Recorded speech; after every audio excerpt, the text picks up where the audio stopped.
दोस्तों, हम अपने चैनल की हर वीडियो अपनी मेहनत से बनाते हैं। अगर हमारी वीडियो आपको पसंद आए तो एक लाइक और एक प्यारा सा कमेंट जरूर करें। आपका एक छोटा सा सहयोग मेरे लिए बहुत मायने रखता है। तो चलिए वीडियो शुरू करता है।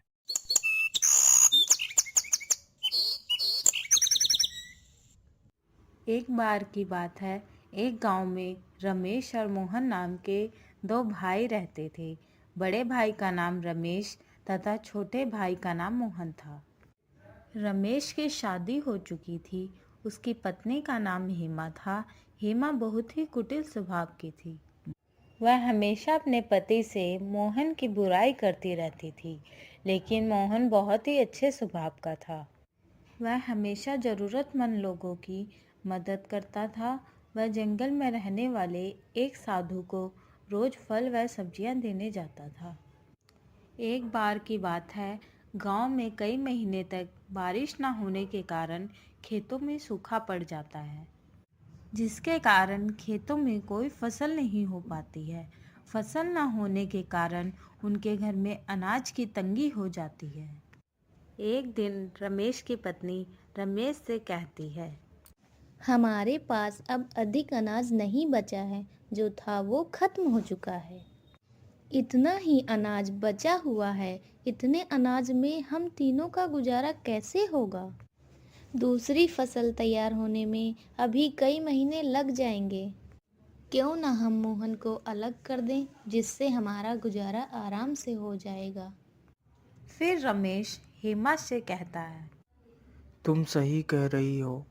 हमें मोहन को अलग कर देना चाहिए ताकि हम अपना गुजारा कर सकें। फिर वह मोहन को आवाज़ देता है। फिर उसकी पत्नी बताती है, मोहन घर पर नहीं है, वह कहीं बाहर गया है। लेकिन मोहन साधु के पास गया था। जब मोहन घर वापस लौटता है, तब घर पहुंचकर रमेश की पत्नी से कुछ खाने को मांगता है। तब उसकी पत्नी कहती है, आज कुछ खाने को नहीं है, जो अनाज था वो खत्म हो चुका है। अब मैं खाना कहाँ से लाऊं? तब तक वहाँ रमेश आ जाता है। फिर रमेश मोहन से कहता है, अब अनाज नहीं बचा है और ना ही इस बार फसल हुई है, इसलिए तुम्हें खुद अपने खाने का इंतजाम करना होगा। मैं तुम्हें पुराना वाला खेत देता हूँ, तुम उसमें अपना गुजारा करो। और ये घर भी मैंने बनवाया है, इसलिए तुम यहाँ नहीं रह सकते। रमेश की ये सारी बातें सुनकर मोहन बहुत दुखी हो जाता है और वहाँ से चला जाता है।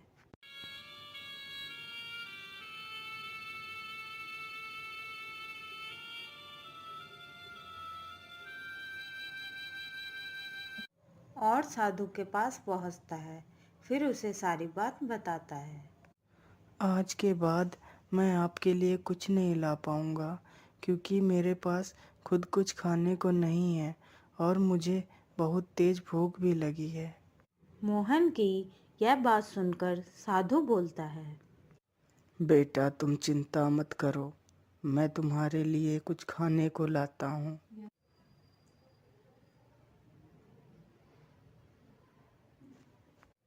फिर साधु उसे कुछ खाने को देता है और मोहन खाना खा लेता है।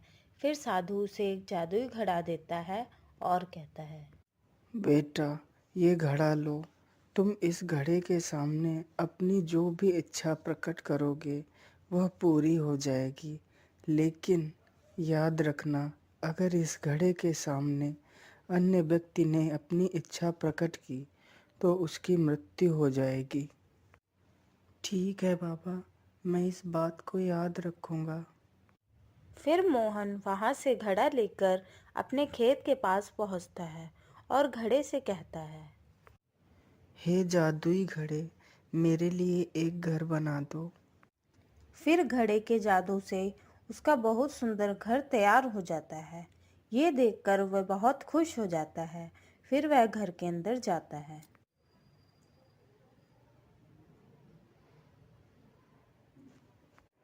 फिर रात को मोहन घड़े से कहता है, हे जादुई घड़े, मुझे बहुत तेज भूख लगी है, मुझे कुछ खाने को दे दो। जैसे ही मोहन खाना मांगता है, उसके लिए तुरंत एक खाने से भरी हुई थाली प्रकट हो जाती है। फिर वह खाना खा लेता है और सो जाता है। फिर एक दिन रमेश अपनी पत्नी से कहता है, पता नहीं मोहन इतने दिनों से कहाँ है, दिखाई ही नहीं देता। फिर उसकी पत्नी कहती है, हमें क्या मतलब है, कहीं भी रहे। फिर एक दिन रमेश को गांव का एक व्यक्ति बताता है कि मोहन पुराने खेत में रहता है और उसने वहां एक बहुत अच्छा घर बनवा रखा है और वह बहुत अमीर हो गया है। यह सुनकर रमेश चौंक जाता है और वहां से चला जाता है। घर पहुंचकर अपनी पत्नी को सारी बात बताता है।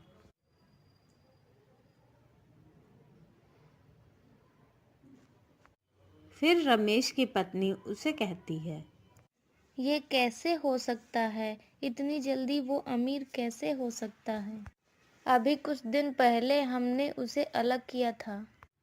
फिर रमेश कहता है, हमें जाकर पता लगाना होगा कि वह इतना अमीर कैसे हो गया। फिर वह दोनों रात को मोहन के घर में देखते हैं कि मोहन जादुई घड़े से खाने को मांगता है। फिर घड़े से खाने की थाली आ जाती है। यह देखकर रमेश सोचता है। अच्छा, तो ये इस घड़े से अमीर हुआ है। फिर मोहन खाना खाकर सो जाता है। फिर रमेश घड़े को चुरा कर ले जाता है और सुबह होते ही उस घड़े से कहता है, हे जादुई घड़े, मुझे बहुत सारा सोना दे दो। जैसे ही रमेश अपनी इच्छा घड़े के सामने प्रकट करता है, उसकी तुरंत मृत्यु हो जाती है। यह देखकर उसकी पत्नी जोर जोर से रोने लगती है और कहती है, हाय हाय, ये क्या हो गया आपको, हे भगवान, ये क्या कर दिया आपने। फिर वह दौड़कर मोहन के पास जाती है।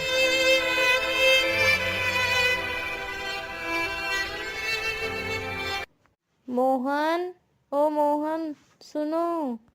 फिर मोहन देखता है कि रमेश की पत्नी उसे आवाज दे रही है।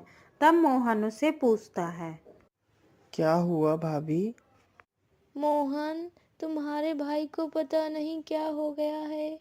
वह यहाँ से तुम्हारा जादुई घड़ा चुरा कर ले गए थे और जैसे ही उन्होंने जादुई घड़े से अपनी इच्छा प्रकट की, तभी अचानक से वह बेहोश हो गए और जमीन पर गिर गए।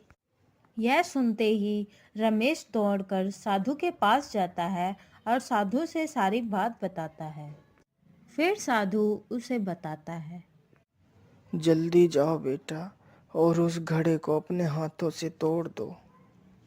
यह सुनकर मोहन दौड़कर वहां पहुंचता है और जल्दी से घड़े को उठाकर जमीन पर पटक देता है, जिससे घड़ा टूट जाता है। घड़े के टूटते ही रमेश जीवित हो जाता है और वह मोहन से कहता है, मोहन, मैंने तुम्हें घर से बेघर कर दिया, लेकिन फिर भी तुमने मेरी जान बचाई। मुझे माफ कर दो मेरे भाई। फिर वह तीनों हंसी खुशी साथ में रहने लगते।